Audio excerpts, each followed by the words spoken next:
Back Home by J. Frank Davis. New York, Street and Smith Corporation, 1923.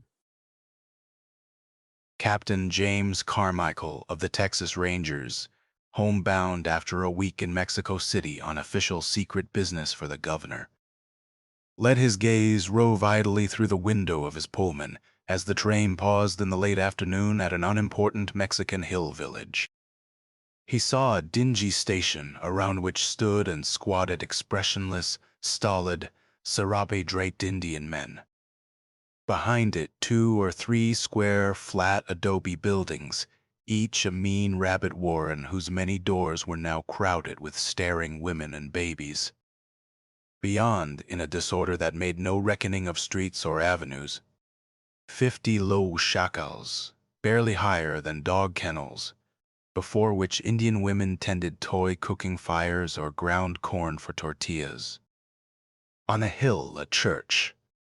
Far back beyond the hill's shoulder, a glimpse of the handsome hacienda, whose master was feudal lord of this narrow corner of the Republic, or had been, before the revolutions.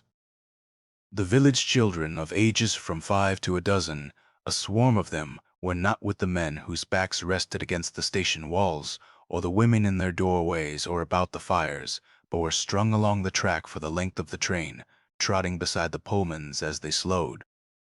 One could see them if he pressed his face to the screen and looked down. One could hear them whether he looked or not.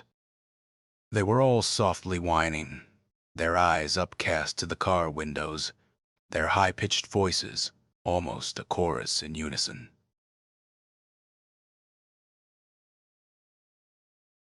Santa Vita. Santa Vita. Por gracias Dios. Santa Vita. Captain Carmichael was not thinking of the things his eyes saw or his ears heard. They were not unique. At least the half-dozen times since noon the train had stopped where the passengers' eyes rested upon a dingy station, many-doored adobe rabbit warrens, chacals with women tending toy fires before them, lounging men and swarming children, who trotted beside the cars and begged, "In the name of God, a little penny." The ranger had noted the name of the station on its sign, and it had brought his mind back to the errand that had taken him to the Mexican capital, and the report that he should make to the governor at Austin. For it was not many miles back of this hill village that the Tarbox Exploration and Mining Company had one of its greatest concessions. And what the ranger captain would have to say to the governor would of necessity contain many a mention of the Tarbox Exploration and Mining Company. And then suddenly, as the car brakes jammed tight and the train came to its full stop, he saw a white man standing beside the track, a traveling bag on the ground by his feet. Plainly an American or an Englishman, and the first the captain had seen at any station that afternoon.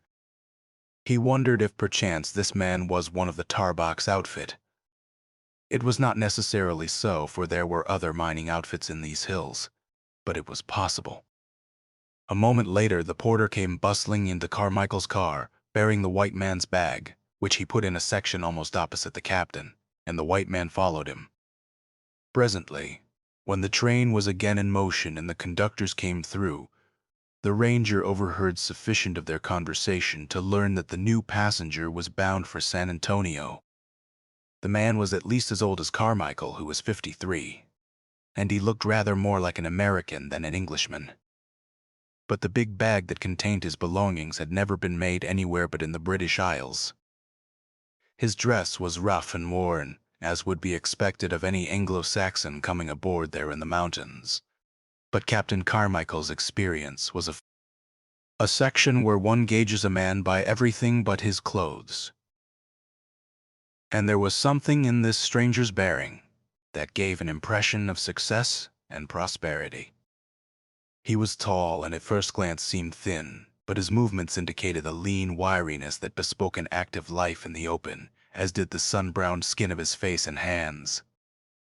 His hair, short, trimmed by a barber not more than 3 weeks since, was wholly white, and his face, smooth-shaven, might have been sternly handsome but for a scar, old and faded but deep and puckering, that crossed his upper lip almost from corner to corner. and drew the lip upward into an expression of perpetual disdain. Carmichael's first thought, as he observed the scar, was that if it were on his face, he would conceal it with a mustache. His second, that hair, in all probability, would not grow on that lip. The man settled into his seat and stared out of the window, and it seemed to Captain Carmichael that there was something vaguely familiar about his profile. More than 25 years in the Ranger service had cultivated his memory for faces, yet if he had ever seen the man before, the recollection of when and where evaded him. He felt positive he had never seen that unusual scar, and it obviously was an ancient one, which would mean that if he had ever seen the man, it must have been long ago. Until dusk fell, the stranger sat quietly in his seat, seldom moving, his eyes on the passing landscape, his face stern and brooding. Carmichael might have tried to open a conversation with him, but another passenger who did so was politely but firmly discouraged. And after having got a good full face study of him in the dining car, Captain Carmichael became convinced that he did not know the man, that his impression of having met him somewhere was due merely to the stranger's slight resemblance to somebody else. The correctness of this judgment was borne out at the Rio Grande. When the train stopped in the middle of the International Bridge the next morning, and he heard the conversation between the stranger and the American Customs and Immigration officers, the man's papers were in perfect order, and he bore in his big British bag or on his person nothing dutiable and no firearms. His name was Andrew Miller, and he was a citizen of Argentina, of English birth. This was his first visit to the United States. He had had business in Mexico and wished to see a portion of the big Northern Republic. He expected to return to South America within a month or two. The train rolled on to San Antonio, where the scar-lipped Argentinian left it. Captain Carmichael continued on to Austin. There, the governor gave him an hour of earnest conference the following forenoon, as an outcome of which it was decided his next investigations had best be made in San Antonio.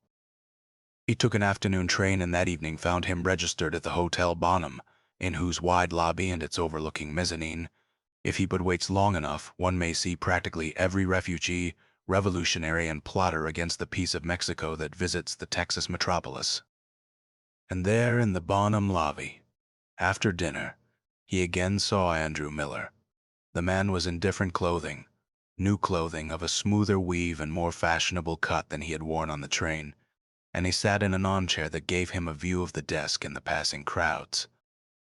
The ranger thought he might be waiting for some acquaintance, but when an hour had passed and Carmichael had finished his evening paper, always with his eyes over the top of it for a sight of the Mexicans he had come there to watch, if they should drop in, Miller still sat idle, unspeaking and unspoken to. And then, at a moment when the ranger's gaze chanced to be upon him, he saw something, or someone, near the main entrance, that so affected his emotions that he could not wholly conceal them. He did not start. He did not move so much as a finger, but his features stiffened ever so slightly, and into his eyes came an expression such as comes into the eyes of the hunter when, after stealthily stalking, he comes into view of his quarry. Carmichael looked quickly in the direction in which Miller was staring. He saw a score of men and half as many women entering and leaving the hotel. Discarding those who were going out as unlikely to have attracted Miller's attention, since he had had opportunity to see them before, the ranger swiftly appraised the new arrivals. One or two were traveling men, just alighted from a depot streetcar, hustling with their bags toward the desk. The remainder were women in filmy dresses and their well-groomed escorts, who passed, laughing and chattering, toward the corridor that led to the big ballroom, from which a crash of drums and saxophones some time since had signaled the opening of a dance. It was quite evidently to be a big dance, for 100 or more festively dressed couples had already passed into it, and more were constantly arriving. Miller's eyes followed a group of these newly arrived dance patrons. He might be observing any one of the 20 or more. Captain Carmichael studied the group. They were, for the most part, young people, and Carmichael recognized several as sons and daughters of well-to-do businessmen of the city. Two of them were already successful in their own right: Morton Perry, the real estate operator, and Wallace Locke, the oil man. Each of these had inherited money and skillfully increased it, although there the comparison ended, because Perry's initial stake had been not more than 50,000, while Locke's father, an old cattleman, had left him close to $500,000. Each of them, although barely past 30, had at least doubled his original capital. A pretty girl moved beside each as he passed on into the ballroom. Perry's companion was his wife, a slight, bobbed-haired bunch of vivacity.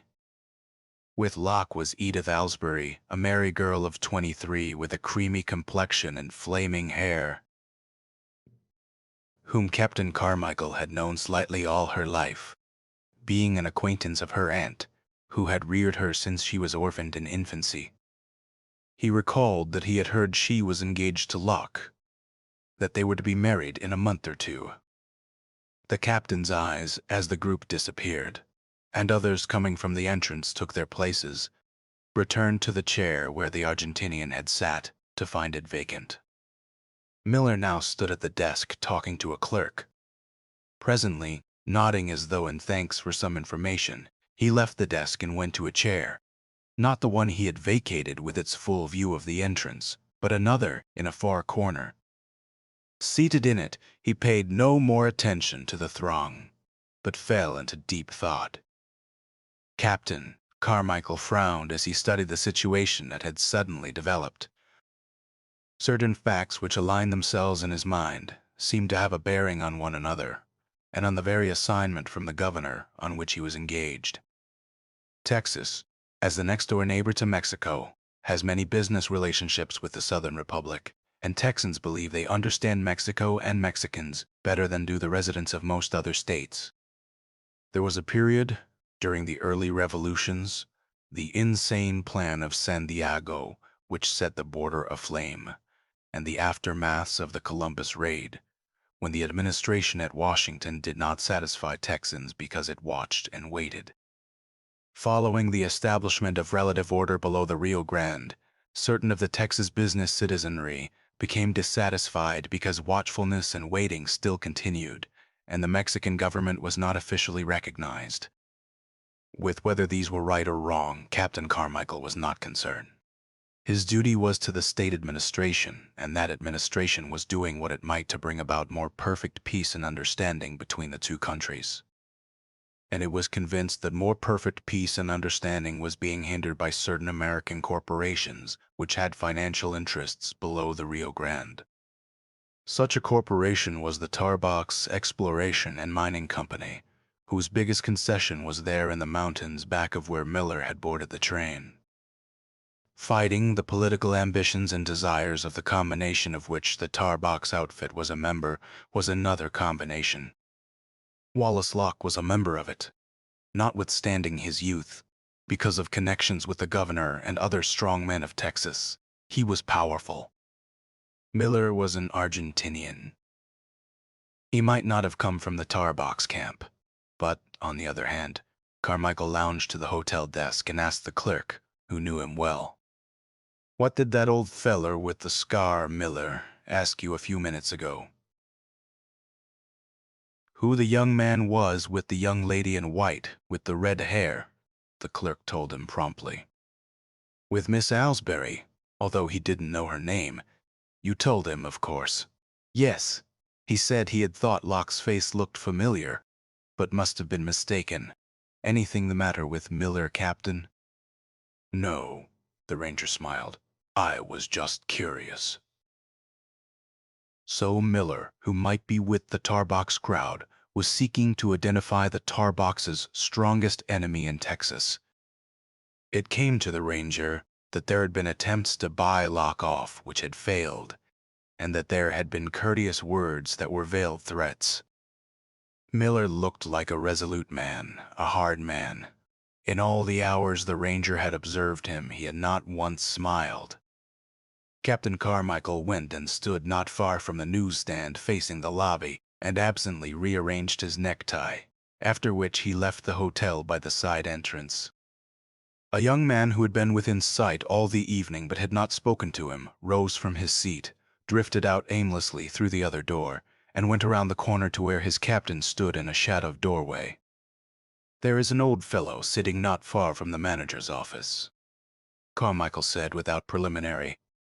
"White-haired, smooth face, new clothes, bad scar on his upper lip. I saw him. Notice the scar. His name is Andrew Miller, born an Englishman. Now says he lives in Buenos Aires, and I reckon he does. He has the papers to prove it. Tourist. First trip to the States, he says. Came in on the train with me yesterday.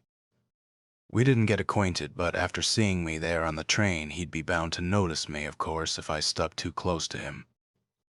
I want him followed tonight and tomorrow. Get McCampbell to help you and split up the work so he won't see too much of either one of you. I want to know what he does, who he sees, what he talks about. Yes, sir. That's all?" The young man turned away. "Oh, Burnham, you know that crowd I am watching. If he gets in touch with any of them, get me word as soon as you can, and try to fix it so you and McCampbell can split up and keep tabs on both him and the people he sees." "All right, Cap'n." Ranger Burnham returned to the hotel. So, after a little, did Captain Carmichael, who observed as he entered that Andrew Miller was still sitting quietly in the same place, still deep in thought and unsmiling, and that Burnham was seemingly engrossed in a magazine at the other side of the lobby. The captain did not take further notice of the Argentinian. Indeed, there presently developed something else for him to do, when two well-dressed, Spanish-featured men, typical Mexican refugees of the wealthy class, entered together and met, apparently by accident, and to the mutual surprise of all the trio, a big, gray-mustached man who looked like a retired cattleman was a lawyer of sorts, and really made the bulk of his excellent income as a lobbyist. These were some of the people, none of them directly connected with the tar box company, but all interested for various reasons in keeping alive friction between Mexico and the United States, on whom he had hoped to get his eyes this evening, and he was too busy observing them until they separated for the night to think again more than casually of the man with the disdainful scar. Nor did he see Miller during all the following day. At 6 o'clock, while he was washing up for dinner in his hotel room, Ranger Burnham knocked at his door and came in briskly. "Wallace Locke," he exclaimed the moment he had closed the door behind him. "If there is anything about Locke that this Miller hasn't found out, I don't know what it could be. He's asked questions about him from the cradle to this good day." "And didn't you tell me he's a stranger? Never been in the States before?" "That's what he claims," Carmichael said. "Bonk!" ejaculated Burnham. "This isn't the easiest city in the world for a stranger to find his way about in, and Miller got around it like it was his own dooryard. Without asking. Usually, when he did ask, it was about some part of the town that has changed the last few years. If he never was in San Antonio before, I never saw a tarantulan. And he wanted information regarding Locke, eh?" "What sort?" "And where did he go for it? Did he see any of the gang we are watching?" "Ranger," Burnham answered the last question first. "No, not one. His inquiries were made in exactly the places you would expect them to be made. If he is exactly who he says he is, a businessman, a stranger, who has a proposition that he is half thinking of putting up to Locke if the replies to his inquiries are satisfactory. He has been to banks, to the Chamber of Commerce, to a big businessman or two. He has good business credentials, from Buenos Aires." The questions he asked, however, had very little to do with Locke's business standing. They were mostly personal. In what way? As to his character and habits. What sort of a man is he? Does he drink? Does he gamble? Does he run around nights? If so, where? Grunted Carmichael. Wants to know where to find him after dark, eh? It looks that way. And right in that connection comes a thing that could be mighty significant. Less than half an hour ago, he got him a gun, a .45, and a box of cartridges. Where?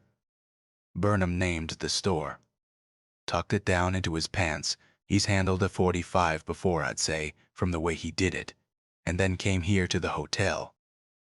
He has just gone up to his room.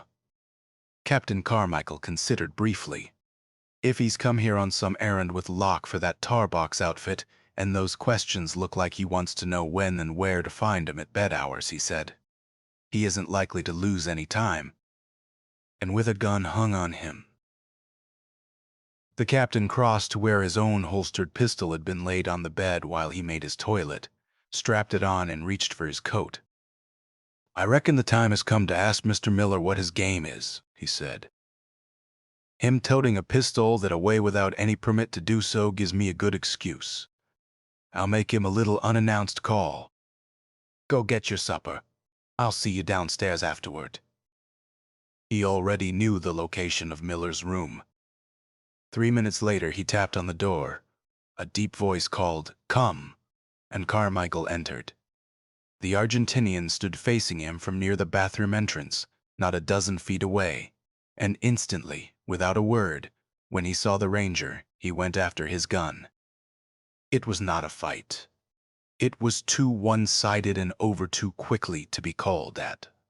Miller's right hand went back to the weapon high on his hip with what might have seemed fair speed to the eyes of some Easterner unversed in the technique of pistol drawing, but a fatal slowness by the standards of the Southwest. Captain Carmichael covered the distance between them in 2 flying steps, and his own pistol leaped into his hand while he was taking the first of them. He easily could have killed the Argentinian where he stood, but he did not find it necessary. Miller had not got the new gun clear of his waistband when the Ranger came within arm's reach. It was just coming free when the barrel of Carmichael's .45 crashed against the side of his head. He went down limp, his hands slipping from the half-drawn weapon.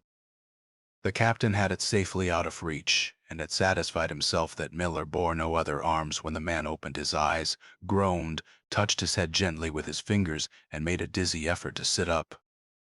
"Steady, hombre," Carmichael warned him gruffly. "I've got your gun. Take it easy. When your brain gets cleared a little, we'll talk." Miller did not groan again, although his head must have ached terribly. Once he had gained full control of his faculties, he did not even wince, and Carmichael noted this with approval. He admired men who could take what punishment came to them without whining. 2 or 3 minutes elapsed before Miller asked, "Do you mind if I sit in the chair, Cap'n?" Carmichael succeeded in concealing his surprise that Miller knew him. "Go to it," he said. He, too, took a seat, his pistol resting on his knee.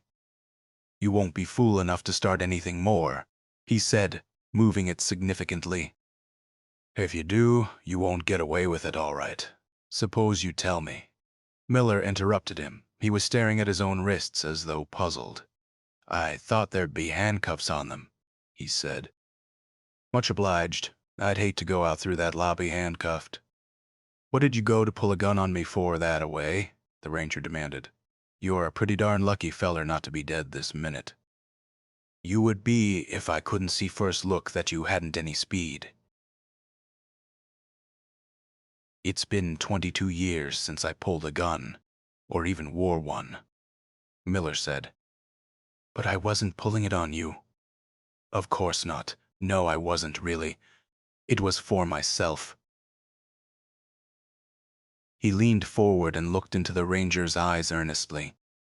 "See here, Carmichael. Couldn't the thing be fixed that way? I'll give you my word of honor, I don't want to hurt anybody else. Couldn't you let me have that pistol of mine back and go out of the room for a minute? That would make the least trouble for all concerned. Couldn't it be fixed?" He seemed to think instantly of an amendment to this, and added, "And you could let it stand that I am a stranger named Andrew Miller. My papers prove it." Couldn't that be done too, so that the old business never came out at all? Couldn't it? There was sincerity in the man's eyes. He meant what he said, and he was not Andrew Miller, but somebody else who he obviously thought the ranger knew. Until he himself gave some clue to his identity, the thing must be handled with tact. "Why?" Carmichael asked. "Why?" the man repeated. "Why?" Great heavens, after all these years, to have it come out right now.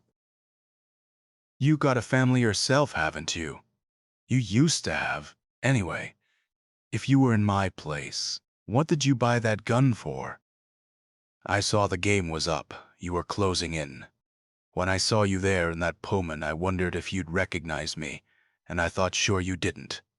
I've changed more than you have. My hair, last time you saw me, was thick and its natural color. And this, he touched the long, ragged scar on his upper lip. You never saw that. Nobody in Texas did. Nobody in Texas ever saw me without a mustache. I had it all raised when I came here. Not a living soul in the state knew I had this mark under it, except my wife, and she never saw it. I got it falling off a shed onto a harrow back there in Kentucky when I wasn't 12 years old.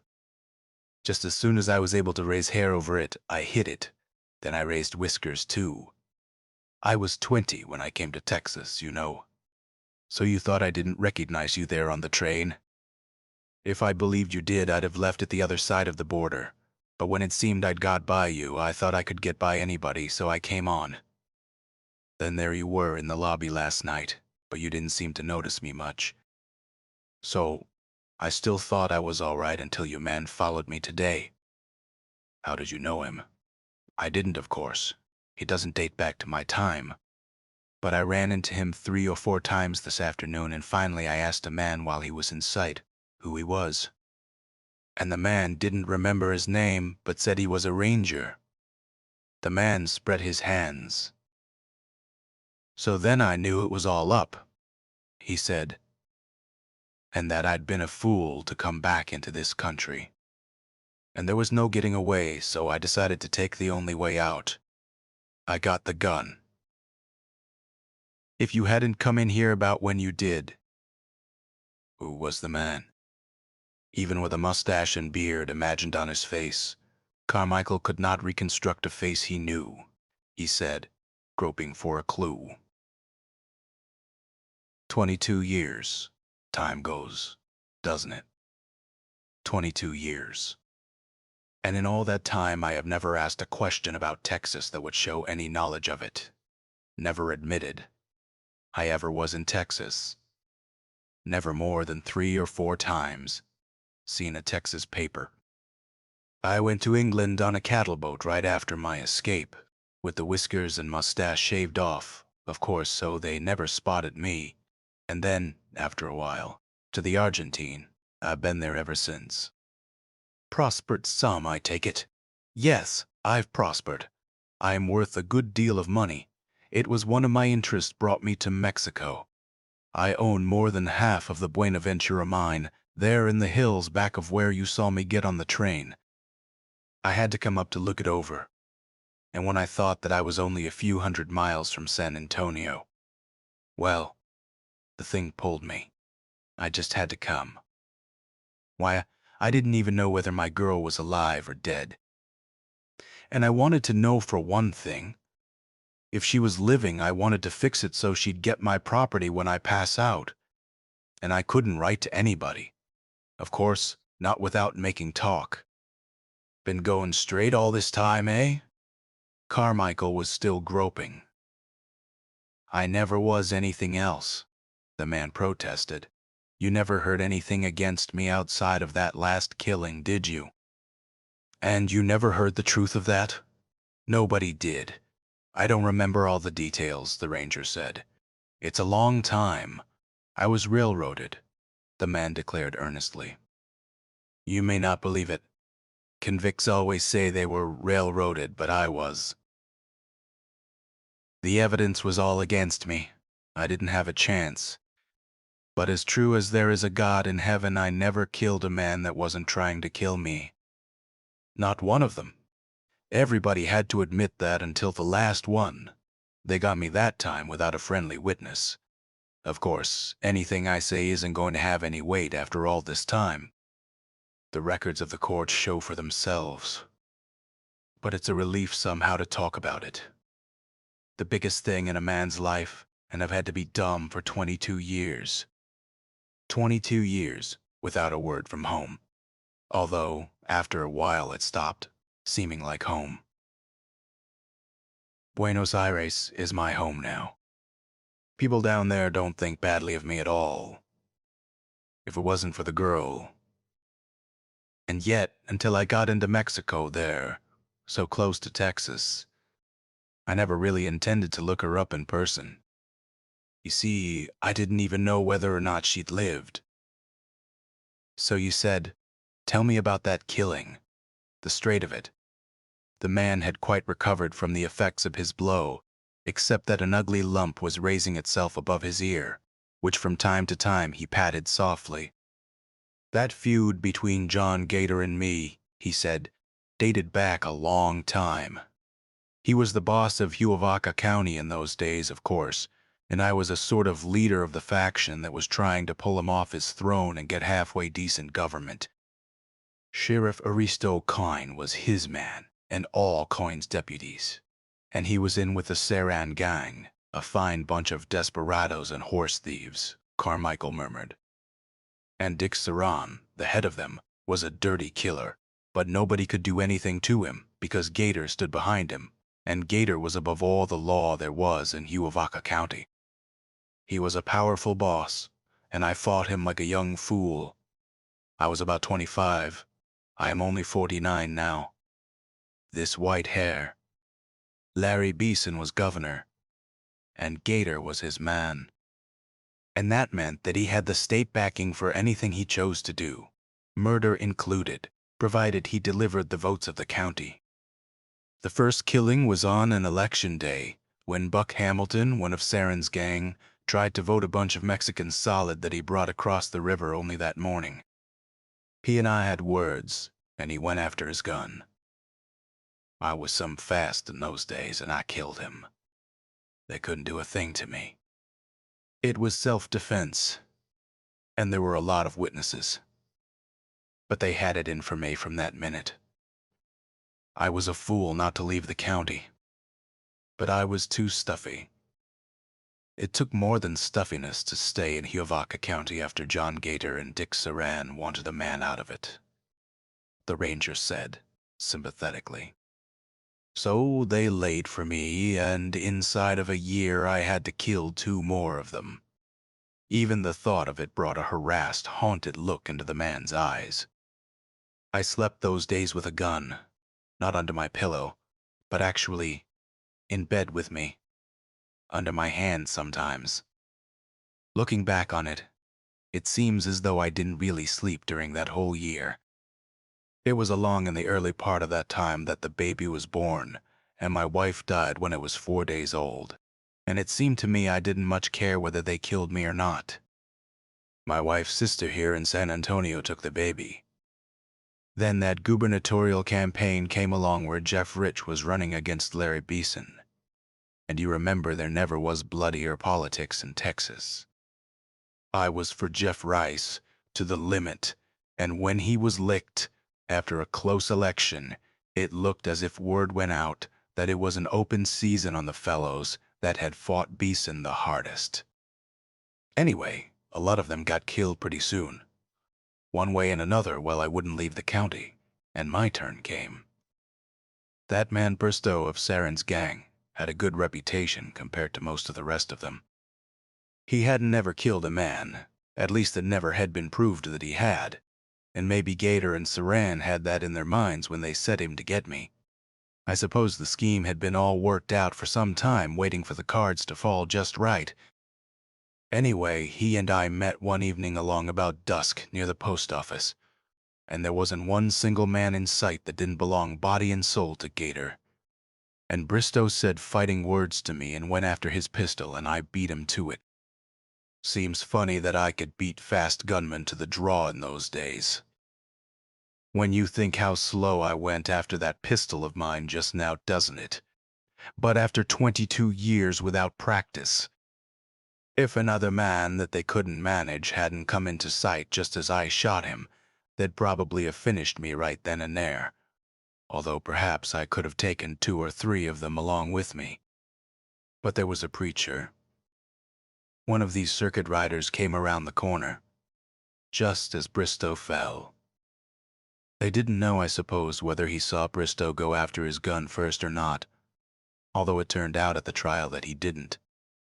So they didn't keep the fight going, but one of them sneaked Bristow's pistol from where it lay beside him before the parson could get near enough to see what he was doing, and everybody swore I deliberately killed an unarmed man that had always had a reputation of being peaceable. For 3 seconds the speaker stared gloomily before him, his eyes on that tragic past. Then, "That's all," he said simply. "Gator had the jury, and why they didn't hang me, I don't know. Perhaps he thought it would be a bigger punishment to send me to the pen. The sentence was life, and Deputy Sheriff Dominguez started with me for Huntsville, and you jumped off the train handcuffed while he was asleep. I jumped off the train, but he wasn't asleep, and I had the handcuffs loose in my hand when I jumped because they'd just been unlocked, and there was $1,000 in Miguel Dominguez's pocket the next day that hadn't been there before. It was pretty nearly all the money I had in the world, and Dominguez was willing to double-cross his own gang if the temptation was strong enough. He knew I'd never come back, and if I did and told it, I'd be just an escaped lifer trying to make trouble for an officer. "I've been trying to think of your first name, Alsbury," said Carmichael. "It is Martin, isn't it? You were always called Red." "Martin Alsbury," the other agreed. "Red Alsbury to everybody. In those days, the color's been gone out of my hair a good many years. The girl's got it. That exact shade. She's a fine-looking young woman, Carmichael. Just to think that until day before yesterday I didn't even know whether she had lived or died. A man doesn't have much affection for a little bit of a baby, less than a year old, especially if its mother died when it came. I never thought much about Edith till lately, but as a man gets older." Suddenly the grim stoicism with which he had been speaking departed. His face distorted, and his voice broke as he implored, "Carmichael! Can't I have that gun and settle it the easiest way? Is it necessary she should ever know? She's going to marry that young Locke, and all day I've been checking him up. And he's a regular man. Just the kind I'd want her to marry. But if he and she knew that her father, she's never dreamed that I was alive. Is there any need for her to know? If you won't give me a gun, can't you slip me into Huntsville for the rest of my sentence without any of it ever getting into the papers? Cap'n, for those young folks' sakes." And now there was huskiness in the ranger's throat, too, as he cried harshly to conceal his own emotion. "Why, you darned old fool, you'll be at the wedding to give her away." Jeff Rich ran again for governor and was elected. 2 years after you escaped, they never could get track of you to let you know. And finally, when it was in all the papers and you didn't show up, everybody naturally supposed you were dead. One of the first things Jeff Rich did as governor was to sign your unconditional pardon. End of Back Home by J. Frank Davis.